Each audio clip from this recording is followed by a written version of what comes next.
Boa noite a todos, encarnados, desencarnados. É com imensa alegria que eu estou aqui mais uma vez, para conversarmos, dessa vez sobre o Cristo Consolador. E eu fiquei muito grata por essa oportunidade de estar aqui, porque esse tema me fez repensar muitos pontos, que aclarou muita coisa na minha mente, inclusive o compromisso de divulgar a doutrina do Mestre. Muitas vezes a gente escuta a mensagem, mas fica só ali, não repassa. Então isso me fez pensar no compromisso que a gente tem de levar a mensagem. E para iniciar falando aqui sobre Jesus, assim que eu comecei a fazer o estudo do EAD, eu fiquei impressionada com o tema, com o texto, e eu trouxe aqui para compartilhar com vocês.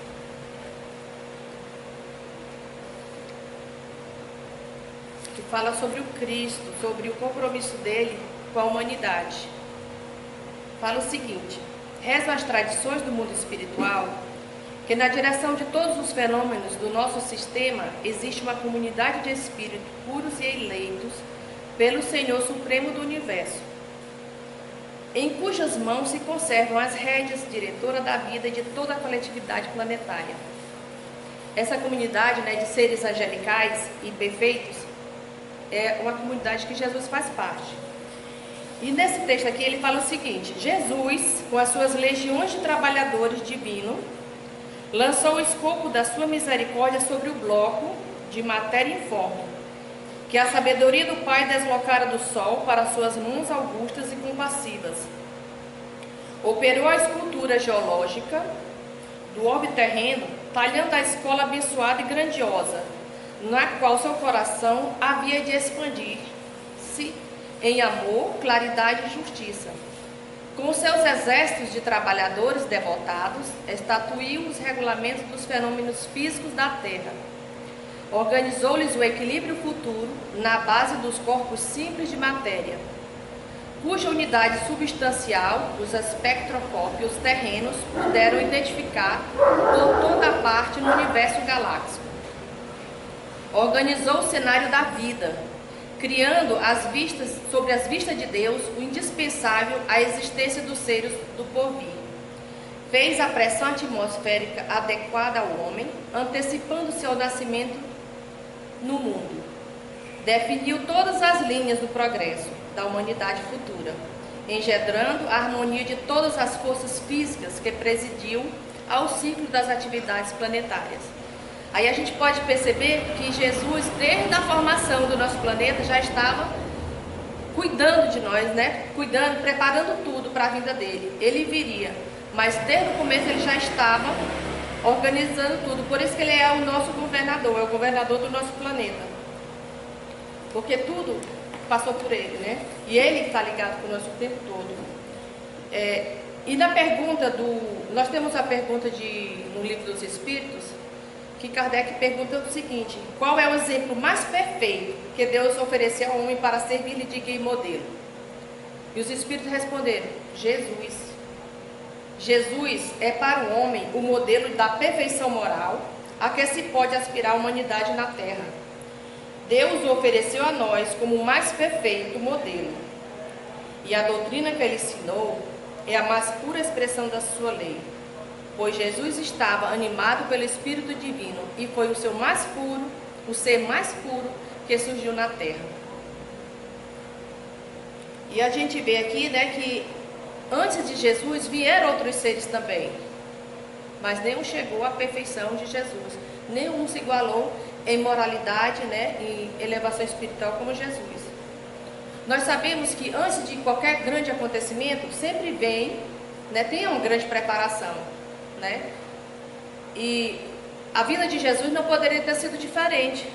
Vieram outros espíritos que antecederam a ele, que são chamados precursores, profetas, grandes homens de bem.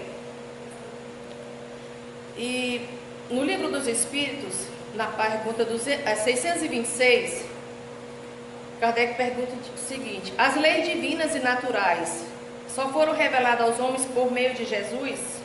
Antes deles, as pessoas só as conheciam por meio da intuição?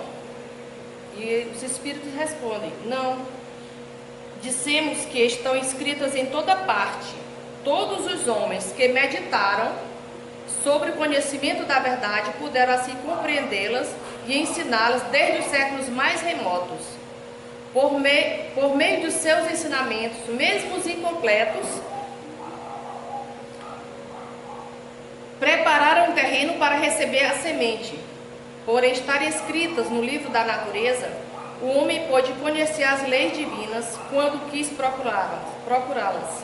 Por isso, os preceitos que as consagram foram proclamados em todos os tempos pelos homens de bem, e é também por essa mesma razão que seus elementos são encontrados na doutrina moral de todos os povos saídos da barbárie, né? Outros povos.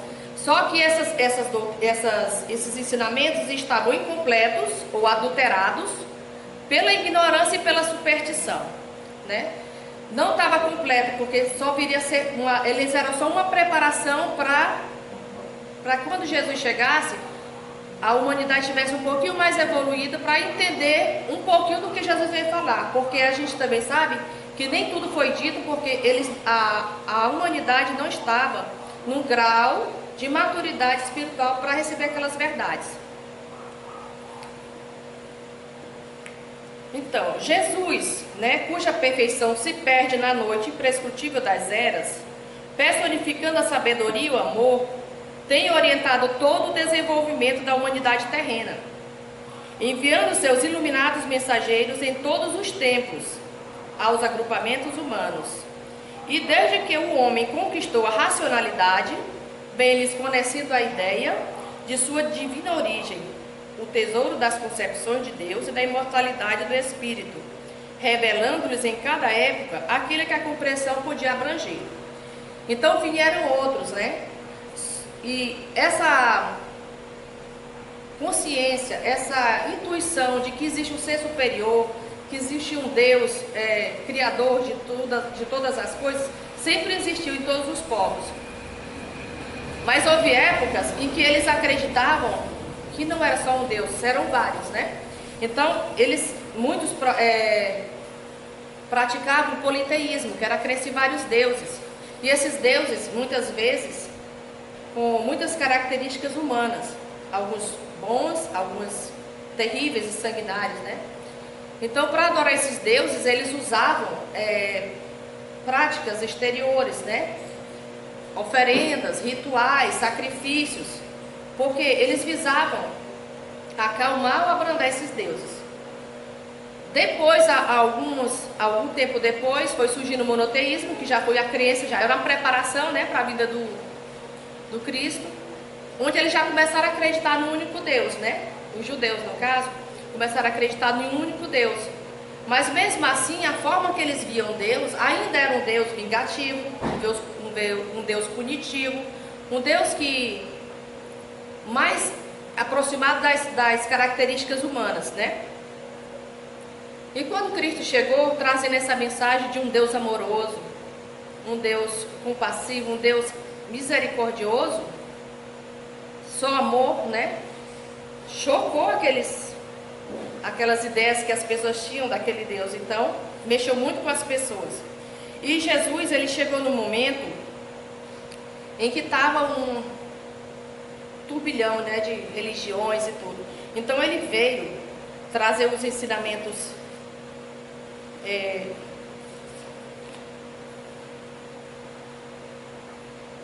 a vida do Cristo mostra que a humanidade estava em condições de receber os ensinamentos superiores.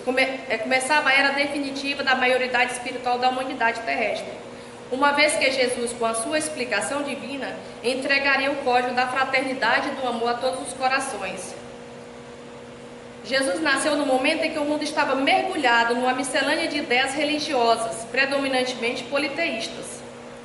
O mundo era um imenso rebanho desgarrado. Cada povo fazia da religião uma nova fonte de vaidades, salientando-se que muitos cultos religiosos do Oriente caminhavam para o terreno franco da dissolução e da imoralidade. Então Jesus veio no momento em que realmente precisava, né, unir esse povo que estava todo desgarrado, como ovelhas, como ele está falando aqui. Ovelhas desgarradas, e ele veio para unir tudo isso. Mas ele veio falando de um Deus de amor, de um Deus misericordioso, que perdoava. E para aquelas pessoas que estavam acostumadas num Deus que eles estavam mais acostumados dente por dente, olho por olho, né? Então para eles aquilo ali foi muito chocante. Eles não entendiam ainda que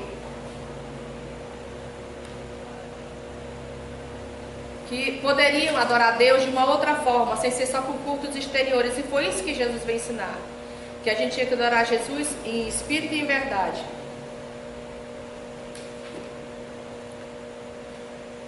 A missão de Jesus aqui na terra, a gente sabe que muitas pessoas já falavam, já professavam que viria o Messias, que viria o Cristo. E o povo realmente esperava e precisava do Cristo, né? O Salvador, como eles falavam. Só que a maneira que eles esperavam era bem diferente do que Cristo, quando Cristo chegou. Que veio humilde, né? Nascendo de uma família pobre e não veio como eles esperavam, em glória, cheio de riquezas e poder. E aquilo tudo para eles foi uma grande decepção, né? Eles não entenderam a majestade de Cristo. A majestade dele, como ele fala, o meu reino não é desse mundo. A majestade dele era espiritual, era moral. Nisso ele era o rei, né? Isso ele tinha poder. E as pessoas não entenderam, eles esperavam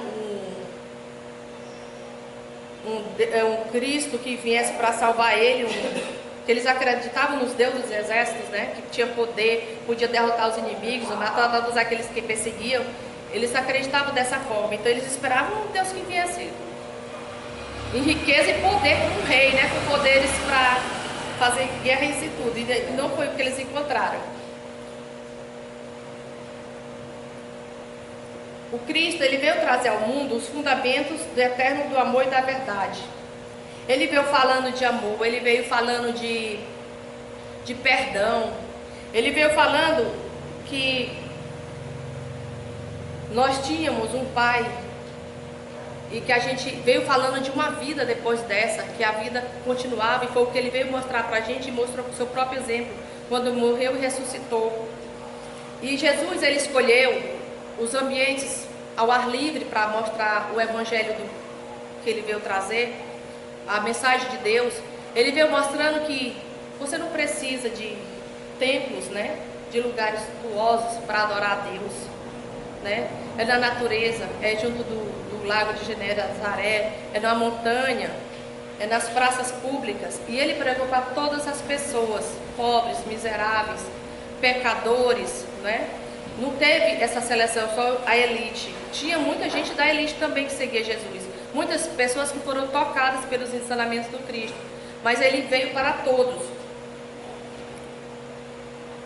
Desprotegidos, né? Os injustiçados. Jesus falou para todos os infortunados, pecadores, desclassificados, protegidos, como a demonstrar que a sua palavra vinha reunir todas as criaturas na mesma vibração de fraternidade e na mesma estrada luminosa do amor. Mas Jesus não foi compreendido, né? Mesmo entre seus discípulos existiam aqueles que não compreendiam a mensagem do Cristo. Muitos achavam que quando Jesus falava de um reino, né? Que eles achavam que era coisa aqui mesmo, material. Esperavam um reino aqui na terra, riquezas aqui. E muitos não compreendiam. Mas mesmo assim Jesus, quando ele foi convocar as pessoas os seus discípulos, ele procurou pessoas simples, né? Pessoas que tinham defeitos, como qualquer um de nós. Então ele não foi procurar só as pessoas que, como se diz, se achavam puras ou se achavam que estavam à altura para ensinar os ensinamentos de Deus, né? Então Jesus, ele viu a imperfeição das pessoas, mas ele não se deixou levar de forma negativa por essas imperfeições, por esses defeitos. Por quê? Porque Jesus, ele conseguia ver o potencial em cada ser. Cada um daqueles seres humanos que estavam ali com ele, ele conhecia o pretérito de todos, né? Então ele sabia também o futuro, o que eles poderiam vir a ser.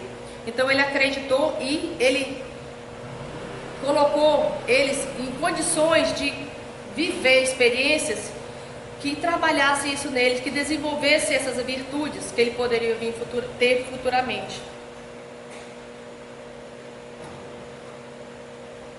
E Jesus, gente, ele se preocupou o tempo todo com todas aquelas pessoas que estavam ao lado dele. Ele se preocupou com o lado físico e o lado espiritual. Ele alimentou, ele multiplicou pães, né, peixes, para alimentar aquelas pessoas que estavam seguindo os seus ensinamentos. Porque quando as pessoas começavam a ouvir Jesus falar, ele falava de uma forma que encantava tanto, que as pessoas, quando começavam a ouvir os ensinamentos, eles se transportavam para um lugar onde Jesus estava falando.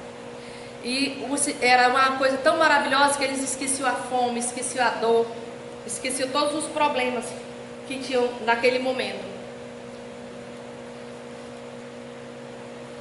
Às vezes as pessoas falam assim, eu vi uma vez uma reportagem falando que quando as pessoas estavam próximas do Chico Xavier, ele sentiu muita paz, né? Que ele transmitiu uma paz muito grande, uma calma muito grande.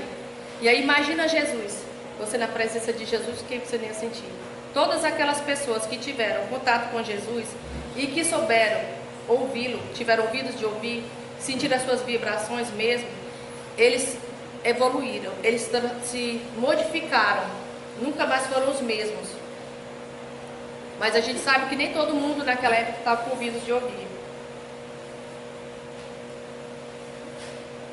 E Jesus, né, o tempo todo, ele combateu pacificamente todas as violências oficiais do judaísmo.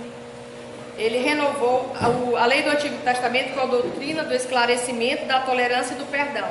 Como ele disse, ele não veio para destruir a lei, né? Ele veio para mostrar realmente como é que tem que ser feito. Ele resumiu só em 2 mandamentos: amar a Deus sobre todas as coisas e o próximo como a si mesmo.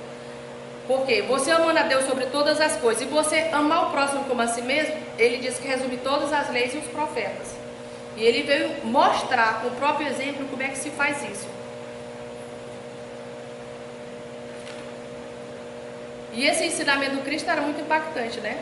Como é que pode? Resumir tudo só em 2, as pessoas estavam muito acostumadas, como nós também, né? Muitas vezes a gente escuta os ensinamentos do Cristo, fala em amar a Deus sobre todas as coisas, fala amar o próximo como a si mesmo, mas a gente realmente vive difícil. Hoje, né? Imagina naquela época, que as pessoas estavam mais acostumadas mesmo com dente por dente, olho por olho, olho por olho. Então, Jesus, ele tentava passar sua mensagem, mas como a humanidade naquela época não estava, como até hoje, né? Ainda não consegue compreender realmente, ele usou muitas parábolas. Porque era uma linguagem mais próxima da realidade daquele povo, e ele contava através de histórias, usando aquele cenário mesmo de onde as pessoas estavam, da realidade deles, e tentava colocava, né, a mensagem moral que ele queria transmitir. E mesmo os seguidores do Cristo muitas vezes não compreendiam toda a extensão daquilo ali, daquela mensagem. Como nós também até hoje, né? Muitas vezes a gente vê a mensagem do Cristo e parece assim, muito distante da nossa realidade. Parece uma coisa inatingível que a gente não consegue fazer, né? O exemplo é tão... Mas ele deixou o exemplo e a gente pode conseguir, com certeza. Falando sobre as mensagens do Cristo, sobre esse poder que ele tem de modificar os corações, né? Transportar o Espírito para esse local onde ele nos fala. No livro Memória de um Suicida, tem um trecho que eles narram a história de um grupo de suicidas que eles estão tentando estudar para poder depois voltar a reencarnar, né? E durante esse período que eles estão numa cidade universitária, eles estão numa faculdade, e lá eles têm um professor que vai ensinar para eles exatamente os ensinamentos do Cristo. Porque os ensinamentos do Cristo é o que vai dar a base, né? Porque quando eles voltarem, eles têm uma estrutura para não cometer os mesmos erros. E aí quem vai ser o instrutor deles é Aníbal de Silas. Aníbal de Silas é uma das crianças, na época que Jesus estava andando no mundo, ele colocou no colo e que falou: vinde a minhas crianças, né? Então Aníbal de Sila é uma dessas crianças. E ele ficou encarregado de ser o mentor desses suicidas. E é interessante que ele usa uma técnica muito... que a gente nem consegue compreender aqui porque é muito alto, assim, muito... né? E ele começa a falar. Quando ele começa a falar, ele tem um aparelho ligado à cabeça, né? Quando ele começa a falar, os pensamentos dele começam a se tornar real, né? Eu fiquei imaginando como fosse uma coisa em 3D, mas só que bem mais real. Porque as pessoas começam no caso os suicidas que estão estudando, eles começam a ver, né? Como se eles estivessem lá naquele momento com Cristo, revivendo tudo aquilo que aconteceu. E aquilo ali toca ele de uma forma tão profunda. E Aníbal de Silas vai mostrar para eles, né, tudo que ele aprendeu com Cristo durante a passagem dele aqui na terra. E ele começa a falar com os suicidas, eles começam a reviver todas aquelas cenas. E aquilo ali toca ele de uma forma tão profunda. E eles veem que muito daqueles conhecimentos, se eles tivessem aquele conhecimento, eles não teriam chegado ao desespero, ao ponto de fazer um atentado contra a própria vida, né? E ter se comprometido de uma forma tão grave perante Deus, né? Então, assim, os ensinamentos do Cristo é o que vai dar essa base para eles voltarem aqui e conseguirem não cometer os mesmos equívocos.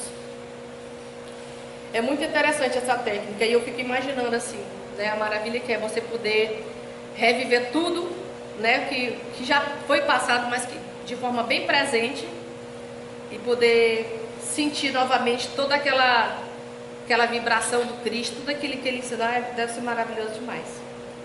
Então, por isso, gente, que Cristo é o Consolador, porque Ele nos consola, Ele nos fortalece, para que a gente não venha cair em novos erros.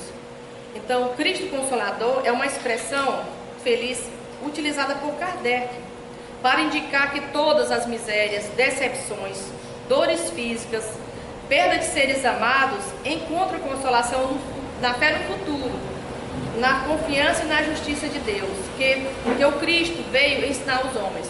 Porque, gente, você quando tem uma esperança de que algo melhor vai acontecer, ou que você tem a certeza que existe uma vida depois dessa, e que o que você passa aqui, o que você sofre, tem uma razão de ser, é muito mais fácil entender e aceitar, não é? Com resignação, sem se desesperar. A expressão tem como referência esses ensinamentos de Jesus. Vinde a mim todos os que estáis cansados, sobre o peso do vosso fardo, e eu vos darei descanso. Quantos de nós não estamos cansados, né? Encarnações e encarnações, tentando evoluir.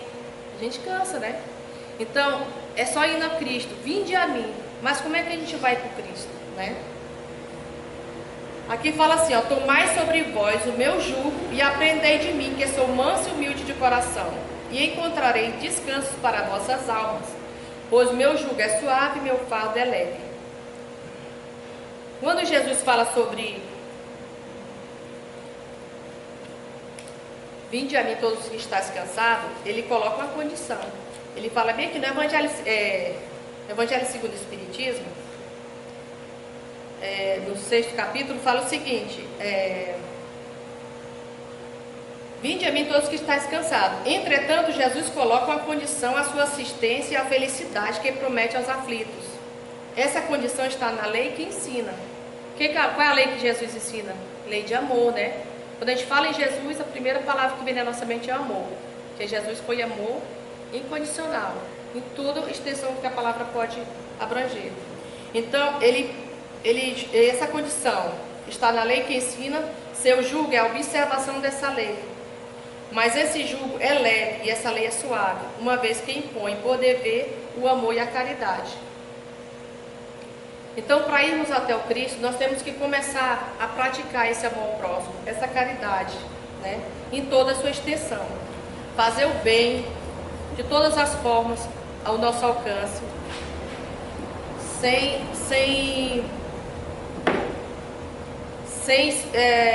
pôr limite, sem pôr obstáculos, porque muitas vezes a gente coloca empecilhos, né? para praticar a caridade, para fazer o bem. A gente sempre está inventando alguma justificativa. Às vezes é falta de tempo, às vezes é falta de recursos financeiros, né? Às vezes é a saúde, às vezes também a gente não quer se envolver, né? Então, a gente tem que ver que para ser consolado, a melhor forma é consolar, né? A gente sabe que quando a gente se põe em ação, começa a ajudar, a gente esquece um pouco dos nossos problemas e aí tudo vai se resolvendo. Quando o Cristo diz, vinde a mim, todos que estáis cansados, vinde a mim. Para a gente ir até Jesus, como é que a gente vai? É exatamente praticando essa lei de amor que ele veio ensinar. É seguindo os seus ensinamentos. É fazendo o que ele veio e espera que nós façamos. Eu tenho uma história aqui bem interessante que fala sobre essa parte de não ter recursos para ajudar. A gente sabe que Chico, ele sempre praticou a caridade, né? E não é só a caridade moral ou espiritual, a caridade também material, né?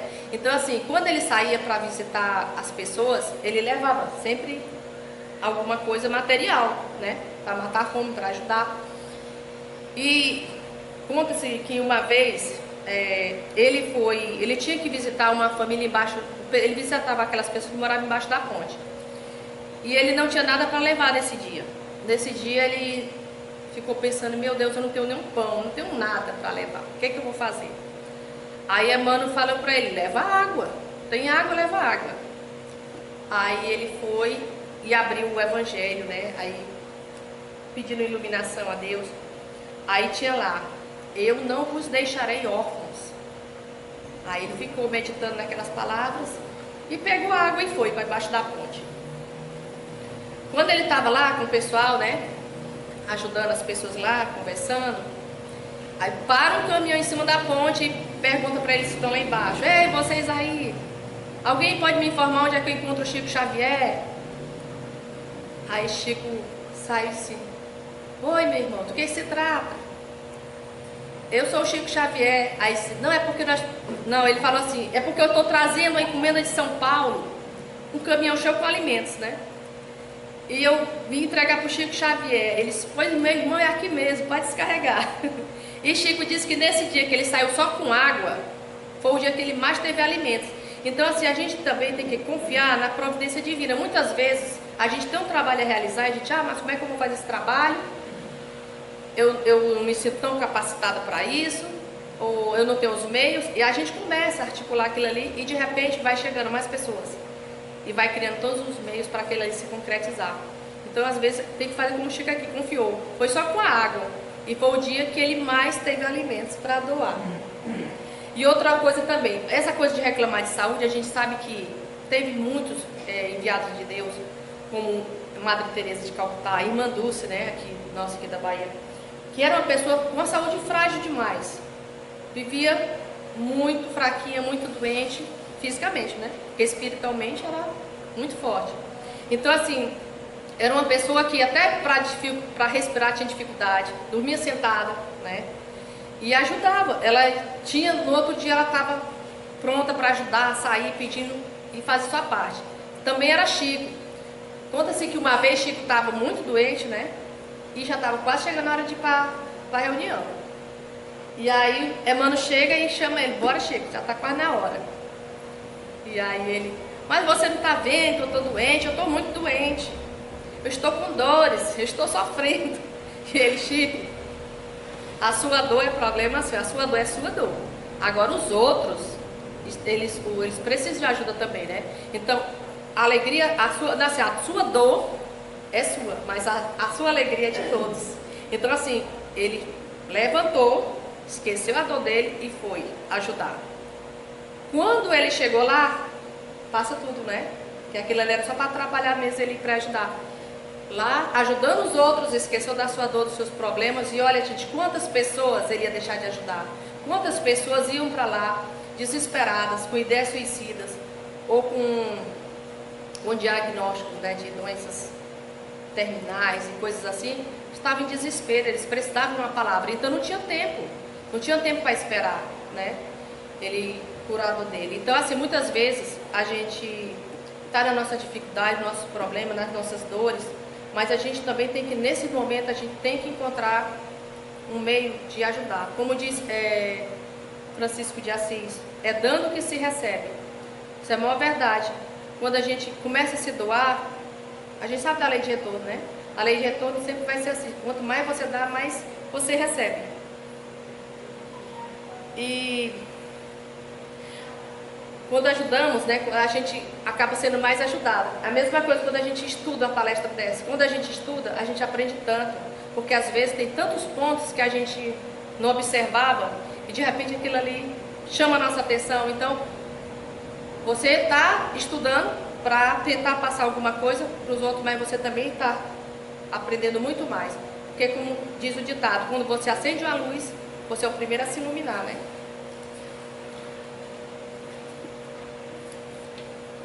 E lembrando aqui também falando sobre consolo, né? A gente também tem que procurar ver, assim, que a dor, por mais que seja ruim, que seja terrível, mas a dor, ela é uma bênção em nossa vida. Porque ela nos traz para o ponto de equilíbrio, muitas vezes a gente está andando por um caminho que não está um caminho certo. E a dor, ela vem para nos puxar e botar de volta. Olha, repense o que você está fazendo da sua vida, né? O caminho não é por aí. E às vezes a gente vê a dor como algo ruim e a dor é uma coisa boa, porque ela nos traz de volta para a nossa realidade, para o que nós viemos realmente fazer aqui, né? Muitas vezes a gente está se desviando e a gente precisa desse... Quando a gente adoece, pode observar, quando a gente adoece, pensa o que estava acontecendo, que não estava legal, para poder aquilo acontecer. E eu lembro uma vez, quando a doutrina espírita, né, o Evangelho do Cristo, é consolador, porque quando a gente tem conhecimento e busca força nesses ensinamentos, a gente realmente consegue. Eu lembro que em 2010, eu perdi meu marido desencarnou, né? Foi uma perda, né, de um ente querido. E eu estava muito triste, né? Não tem como a gente perder uma pessoa de uma hora para outra no acidente e não ficar muito chocado. Então eu lembro que eu estava muito triste, era 2010, era fevereiro de 2010. E eu lembro um dia que eu estava muito para baixo mesmo, e eu estava assistindo uma reportagem na TV, e eu nunca esqueço dessa cena, de uma mulher sentada na beira de onde tinha sido a casa dela, no batente, né, da porta, chorando, desesperada. Aí ela falava assim, porque tinha tido um terremoto lá no Chile, e foi muito devastador mesmo. E essa mulher tinha perdido o marido, os filhos e a casa. Ela não tinha nada mais, né? E aí eu fiquei pensando, meu Deus, eu só perdi o meu marido. Eu ainda tenho meus filhos, ainda tenho uma casa para voltar, tenho familiares. E aquilo ali me deu um consolo tão grande, porque eu vi o quanto que eu era abençoada. Olha aquela mulher passando por uma dor tão enorme e eu achando que minha dor era maior que todas. Então quando a gente vê assim, que sempre tem pessoas sofrendo mais que a gente, né, que existem sofrimentos maiores que o da gente, a gente vê o quanto a gente é abençoado. Então, a gente sempre, quando a gente estiver sofrendo, e achando que a gente não merece aquela dor, que aquela dor é a maior de todas, sempre olha para o lado, sempre vai ter alguém sofrendo mais que a gente. E nisso aí a gente vai encontrar um consolo. E a gente vai sentir grata a Deus pela aquela dor não ser tão tamanha como a outra que a gente viu. E antes de Jesus partir, ele deixou todos esses ensinamentos, nos falou do amor, né? Nos falou do perdão, nos falou como fazer para chegar até ele. E antes de ele morrer, ele falou que ele iria nos enviar um consolador, não foi? Ele falou assim, ó: se me amais e observai os meus mandamentos e rogai ao Pai, ele vos dará outro Paráclito, Espírito de verdade, o Espírito Santo, para que convosco permaneça para sempre o Espírito de verdade que o mundo não pôde acolher, porque não o vê nem o conhece. Vós o conheceis, porque permanece convosco. Não vos deixarei órfãos, eu virei a vós. Então, a gente sabe que naquela época não dava para falar tudo, porque a humanidade não estava pronta, né? Então, o Consolador prometido veio até nós, né? Essa doutrina, né, de luz que nos mostra, que nos esclarece. O Espiritismo, ele veio no tempo previsto cumprir a promessa do Cristo. Preside ao seu advento o Espírito de verdade. Ele chama os homens à observância da lei. Ensina todas as coisas, fazendo compreender o que o Cristo disse só por parábolas. Disse o Cristo: ouçai os que têm ouvido de ouvir. E a gente sabe que nem todo mundo naquela época tinha esses ouvidos de ouvir. O Espiritismo, ele vem abrir os olhos e os ouvidos, porque fala sem figuras e sem alegoria. Levanta o véu intencionalmente lançado sobre certos mistérios. Vem finalmente trazer a suprema consolação aos deserdados da terra e a todos que sofrem, atribuindo causa justa e fim útil a todas as dores. O Espiritismo vem esclarecer e nos mostrar o porquê de cada dor, o porquê da necessidade da dor, né? Da reparação. Muitas vezes por meio da dor, mas a gente sabe também que reparação não é só pela dor, né? Também pelo amor. Como diz o apóstolo, o amor cobre a multidão de pecados. Em outras palavras, não basta relembrar os ensinamentos proferidos por Jesus, mas entendê-los plenamente, sem limitações da linguagem literal ou simbólica, comum dos textos evangélicos. Porque, como a interpretação não era tão clara, cada um interpretou a sua maneira, de acordo com os seus interesses, né? E dessa forma, a gente vê essa multidão de religiões, de seitas, né, de cada um querendo ser o dono da verdade, porque cada um adaptou aos seus interesses. O outro Consolador prometido é o Espiritismo, assim atendido, porque revive as lições evangélicas na forma como Cristo ensinou, livre de dogmas e normas teológicas, e também por esclarecê-las em espírito e em verdade, né? As parábolas era a forma que Jesus encontrava para falar para o povo daquela época. E as interpretações não ficaram bem claras. O nosso querido Eurípides aqui, tem uma história dele que fala o seguinte: quando vocês sabem que sempre a Bíblia foi muito restrita, nem todo mundo, né, poderia ter acesso à Bíblia. No começo a Bíblia era toda em latim, exatamente para ninguém nem sabia. Os cristãos ficavam o padre ficava de costa, né? E ninguém sabia o que estava escrito, era em latim, o pessoal só tinha que dizer amém. Depois, mesmo quando foi traduzida para português, ou para a linguagem aqui mesmo no Brasil, em 1903, quando Eurípides teve acesso à Bíblia, porque o padre emprestou para ele, mas com todo cuidado, porque ele percebia que Eurípides era uma pessoa muito estudiosa, gostava muito de ler, tinha essa sede de conhecimento, né? E o padre, muito amigo, emprestou para Eurípides, mas falaram para ele que ele não podia falar para ninguém, né? Tinha que ficar em segredo aquilo ali. E Eurípides começou a ler a Bíblia e ele ficou fascinado com todos os ensinamentos que estavam ali. E ele entendeu muitas coisas. Mas quando chegou na parte do Sermão da Montanha, ele parou ali, né? Ele não conseguiu compreender o Sermão da Montanha. E ele falava: mas como? Como é que Jesus diz que os pobres herdaram a terra, os que são as pessoas de bem, né? Os que têm sede de fome de justiça serão saciados. Ele não entendia aquilo ali. Aí ele foi perguntar para o padre o que significava aquilo ali, né? O Sermão da Montanha. Aí o padre disse o seguinte para ele: sempre há um motivo oculto, um mistério, um ensino cristão que não podemos e nem devemos penetrar, né? Aquela coisa. proibido, é um dogmas, né, como eles falam. São mistérios que a gente não pode penetrar, só cabe a Deus. Você só tem que... Isso não é entendimento, você não está compreendendo realmente, né, a verdade. Você precisa compreender para poder aceitar. Então, o que Eurípides fez? O Eurípides tinha um tio, era tio Mariano. Ele sempre visitava, ele morava em Santa Maria, e sempre ia lá visitar Eurípides. E quando ele chegava lá, Eurípides ficava no mesmo quarto que ele, porque Eurípides ficava tentando convencer ele, porque o tio Mariano ele já estava com as ideias espíritas, ele estava começando, né, as primeiras práticas das manifestações espíritas, né, ensinamento espírita lá em Santa Maria. Então, para Eurípides, aquilo ali era uma coisa do demônio, né? E ele ficava tentando convencer o tio, tirar aquelas ideias da cabeça dele.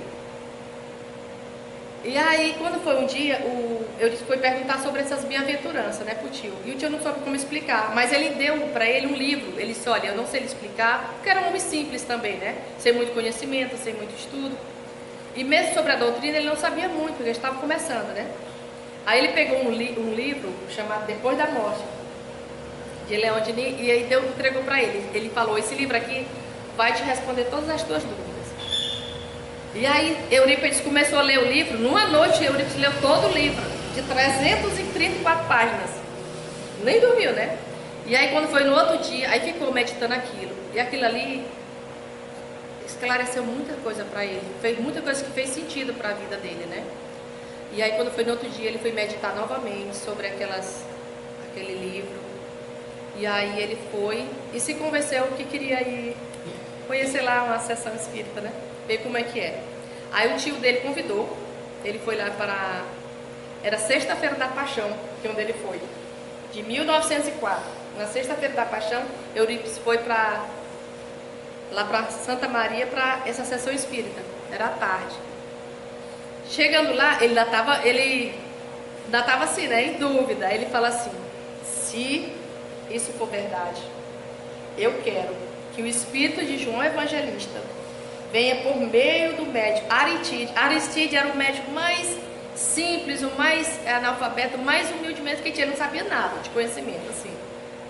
E ele pediu que essa mensagem, essa resposta viesse por meio desse médium e que explicasse as bem-aventuranças, que era o que ele tinha dúvida, né?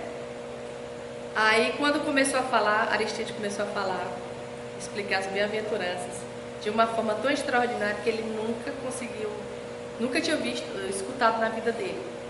Aí no final assinou como João Evangelista. Depois disso, Eurípides não teve mais dúvida, né? Ele tinha certeza que essa doutrina realmente era consoladora, explicava tudo. Aí ele encontrou as dúvidas, tirou todas as dúvidas, como a gente também, né? Eu me identifiquei muito com a doutrina espírita exatamente porque respondeu minhas dúvidas. Porque essa coisa, igual o padre falou, não, a gente não pode falar sobre isso, isso é um dogma. Tem certos mistérios que não cabe a você querer saber, só a Deus, né? Então, ele foi buscar e conseguiu encontrar essa resposta. E aí, os Espíritos nos dizem que Jesus, ele é a porta, né? E Kardec é a chave. Porque é através da doutrina espírita, por que Kardec é a chave? Porque ele codificou a doutrina. Então, através da doutrina espírita, a gente vai ter acesso a tudo isso que a gente precisa para chegar até Deus, para evoluir, né? Tem uma mensagem aqui que fala assim,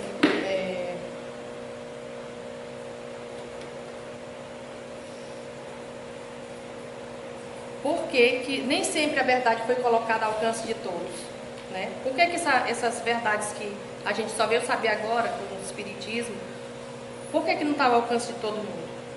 Aí fala assim, é preciso que cada coisa venha a seu tempo. Os Espíritos respondem, venha a seu tempo. A verdade é como a luz, ela precisa habituar-se pouco a pouco, senão ela ofusca. Já imaginou o pessoal naquela época, que mal saíram do olho dente por dente, vem falar de amor, de caridade, que existe uma vida depois dessa, que existe a lei de ação e reação, todos esses conhecimentos que a gente está tendo agora, e mesmo assim, tem muitas pessoas que não acreditam, né? Que abomina a doutrina espírita, que abomina todos esses conhecimentos. Então imagine naquela época. Aí fala o seguinte, os Espíritos falam: nunca aconteceu de Deus ter permitido ao homem receber comunicações tão completas e tão instrutivas como as que lhes é dado a receber hoje. Então hoje nós temos todo o conhecimento revelado, né? Claro, só não entende quem não quer, que é mais do que explícito, né? Dá para entender perfeitamente. Outra coisa aqui, eu queria ler uma historinha de Eurípides, porque assim, Eurípides, depois que ele conheceu o Evangelho do Cristo, né? Ele era muito praticante, né, da caridade, do Evangelho. Ele vivia fazendo a caridade, vivendo o amor mesmo ao próximo. Eu vou ler aqui para vocês, chama Visão de Eurípides. Começar Eurípides Barçanufo, a porta da mediunidade, em Sacramento, no estado de Minas Gerais, a observar-se fora do corpo físico, em admirável desdobramento. Quando certa feita, à noite, viu a si próprio em prodigiosa volitação. Embora inquieto, como que arrastado pela vontade de alguém, num torvelinho de amor, subia sempre. Respirava outro ambiente, viajou à maneira dos pássaros, teleguiado, até que se reconheceu uma campina verdejante. Reparava na formosa paisagem, quando, não longe, avistou um homem que meditava envolvido por doce luz. E num desse deslumbramento de júbilo, reconheceu-se na presença do Cristo. Baixou a cabeça, esmagado pela honra imprevista, e ficou em silêncio, incapaz de voltar ou seguir em frente. Ofuscado pela grandeza do momento, começou a chorar. Tão emocionado que ele ficou, né? Grossas lágrimas banhavam-lhe o rosto. Quando adquiriu coragem e ergueu os olhos, humilde, viu, porém, que Jesus também chorava. Traspassado de súbito sofrimento, por ver-lhe o pranto, desejou fazer algo que pudesse reconfortar um amigo sublime. Recordou, no entanto, os tormentos do Cristo a se perpetuarem nas criaturas que até hoje na terra atiram incompreensão e sarcasmo. Nessa linha de pensamento, não se conteve. Abriu a boca e falou suplicante: Senhor, por que choras? O interpelado não respondeu, mas desejando certificar-se de que era ouvido, Eurípides reiterou: chora pelos descrentes do mundo? Enlevado, notou que o Cristo agora lhe correspondia o olhar. E após um instante de atenção, respondeu em voz dulcíssima: não, meu filho, não sofro pelos descrentes, os quais devemos amor. Choro por todos os que conhecem o meu evangelho, mas não o praticam. Eurípides não saberia descrever o que se passou então, como se caísse em profunda sombra ante a dor que a resposta lhe trouxe. Desceu e acordou no corpo de carne. Era madrugada. Levantou-se e não mais dormiu. E desde aquele dia, sem comunicar a ninguém a divina revelação que lhe vibrava na consciência, entregou-se aos necessitados e aos doentes, sem repouso sequer, de um dia, servindo até a morte. A gente sabe que a história de Eurípides, ele serviu mesmo até a morte, porque assim, quando teve a gripe espanhola, né, ele também adoeceu, mas ele não parava de ajudar. E quando ele parou, realmente a mãe dele preocupada com ele, falando que ele precisava parar porque ele tinha que descansar também, porque ele estava doente também. Mãe, eu não posso porque estão precisando de mim. Aí, por obediência à mãe, ele deitou, mas no momento que ele deitou, ele não levantou mais. Então ele trabalhou até a morte. E quem conhece a história de Eurípides sabe que ele trabalhou, né, mediunicamente consolando, né? E também ele tinha uma farmácia, né, que ele fazia os remédios medicinais, né, com ervas, com plantas, tudo psicografado, né, mediunicamente. Ele fazia aquelas receitas, né, que eram enviadas pelos espíritos. Então dessa forma ele ajudou, e era tudo gratuito, ajudava as pessoas pobres. Ele viveu isso aqui, o ensinamento do Cristo, caridade em toda a sua extensão. Queria ler uma mensagem aqui final, estamos quase acabando aí, já está passando. A palavra do Cristo, ela é insofismável, quer dizer, inconfundível, né? Não nos faremos titulares da boa nova simplesmente através de atitudes exteriores. Precisamos sim da cultura que aprimora a inteligência, da justiça que sustenta a ordem, do progresso material que enriquece o trabalho e de assembleias que favoreçam o estudo. No entanto, toda movimentação humana sem a luz do amor pode perder-se nas sombras. Seremos admitidos ao aprendizado do Evangelho, cultivando o reino de Deus que começa na vida íntima. Né? Todos nós somos chamados a viver o Evangelho do Cristo, sempre lembrando do amor. Né? E eu acho que é isso, gente. Já está passando da hora. Muito obrigada pela oportunidade. E espero que tenha outras. Me desculpe se não fui tão clara. Muito obrigada.